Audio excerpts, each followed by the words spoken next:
संगम नगरी प्रयागराज में दीपावली पर्व पर विवादित जमीन पर दीपक रखने को लेकर दो पक्ष आपस में भिड़ गए। दोनों पक्षों से आधा दर्जन लोग घायल हो गए। बता दें कि पूरा मामला जनपद प्रयागराज के उतराव थाना क्षेत्र के आरा कला कजरीगढ़ गांव का है, जहां दीपावली के दिन विवादित जमीन पर दीपक रखने को लेकर यादव और ब्राह्मण समाज आपस में भिड़ गए। दोनों पक्षों में जमकर लाठी डंडे चले। ब्राह्मण पक्ष से 4 लोग घायल हो गए थे, तो वहीं यादव पक्ष की तरफ से 4 लोगों को चोटें आई, जिनको इलाज के लिए जिला अस्पताल में भर्ती कराया गया था। वहीं यादव पक्ष के 4 लोगों को घायल अवस्था में ही पुलिस ने जेल भेज दिया। रविवार को ब्राह्मण पक्ष के एक लोगों की इलाज के दौरान हॉस्पिटल में मौत हो गई।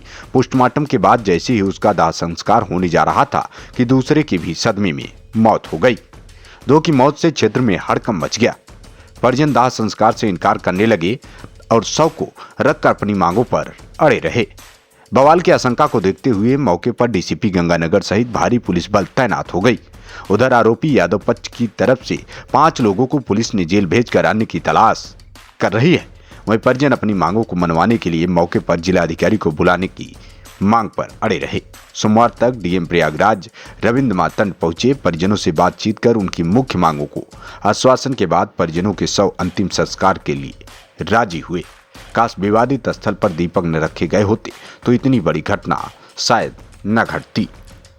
ग्राम आरा कला में हम लोग हैं और मैं और एडिशनल सीपी साहब भी यहाँ पर हैं। हमारे अन्य वरिष्ठ अधिकारी डीसीपी साहब, हमारे एडीएम साहब, एसडीएम साहब, सब लोग हैं। एक घटना यहाँ पे कल एक परिवार के 2 लोगों की मृत्यु हुई है और मूल रूप से जो दूसरे पक्ष हैं दोनों पड़ोसी हैं।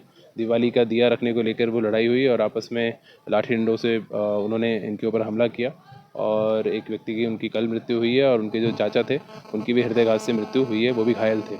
और निश्चित रूप से बहुत दुखद घटना है और चूँकि परिवार के प्रति संवेदना व्यक्त करने के लिए और उसमें जिला प्रशासन और हमारे जिला पुलिस के वरिष्ठ अधिकारी के रूप में हम लोग यहाँ पर आए हैं। परिवार के साथ में पूरी सांत्वना हमारी है और माननीय मुख्यमंत्री सहायता के लिए भी हम लोग उसमें प्रयास करेंगे और पूरे परिवार को संबल प्रदान करेंगे। और जो आपसी विवाद है, जो लगभग 20 साल से आपसी विवाद बताया गया है, तो उस पर भी हम लोग पूरी टीम बना के त्वरित रूप से एक्शन लेंगे, इसलिए हम लोग यहाँ पर आए। सर, परिवार की क्या मांगे?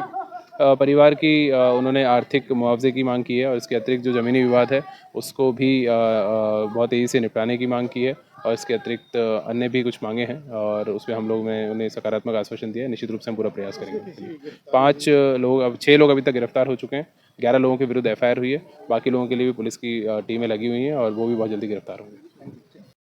वहीं सूत्रों की माने तो जिस जमीन पर दीपक जलाने को लेकर विवाद किया गया था, उस जमीन का मामला माननीय न्यायालय में विचाराधीन था और उस पर ब्राह्मण पक्ष के लोगों ने दीपक जलाया, तो जिस पर यादव पक्ष के लोगों ने दीपक जलाने से मना किया, तो ब्राह्मण पक्ष के कई लोग यादव पक्ष के घर चढ़ गए और आरोप है कि ब्राह्मण पक्ष की द्वारा मां बहन की भद्दी भद्दी गालियां दी गई, जिससे कुछ देर में यादव परिवार के लोग भी इकट्ठा हुए और कहा सुनी गाली गलौज होते हुए मामला मारपीट तक पहुंच गया, जिससे मारपीट में ब्राह्मण पक्ष की तरफ से 4 लोग घायल हुए हैं, जिसमें एक की हालत नाजुक होने लगी। तो पुलिस ने आनन फानन में यादव पक्ष के 4 लोग घायल हुए, जिसमें पुलिस ने घायल अवस्था में ही यादव पक्ष के 4 लोगों को तत्काल जेल भेज दिया। मामले में घटनास्थल पर पुलिस बल तैनात की गई है।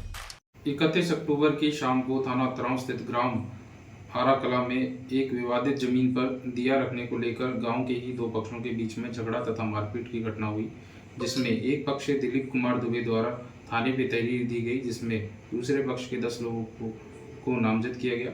उक्त तहरीर के आधार पर थाने पर सुसंगत धाराओं में अभियुक्त पंजीकृत किया गया तथा उक्त घटना के चोटिल मजरूहों को इलाज हेतु आसारान अस्पताल भेजा गया। उपचार के दौरान 3 नवंबर को पवन दुबे की चोटों की वजह से मृत्यु हुई और पीएम के बाद शव को अंतिम संस्कार हेतु जब घर लाया गया तो मृतक के चाचा जितेंद्र कुमार दुबे की हृदयघात से तबीयत खराब हुई तथा इलाज के दौरान ले जाते हुए मृत्यु हो गई।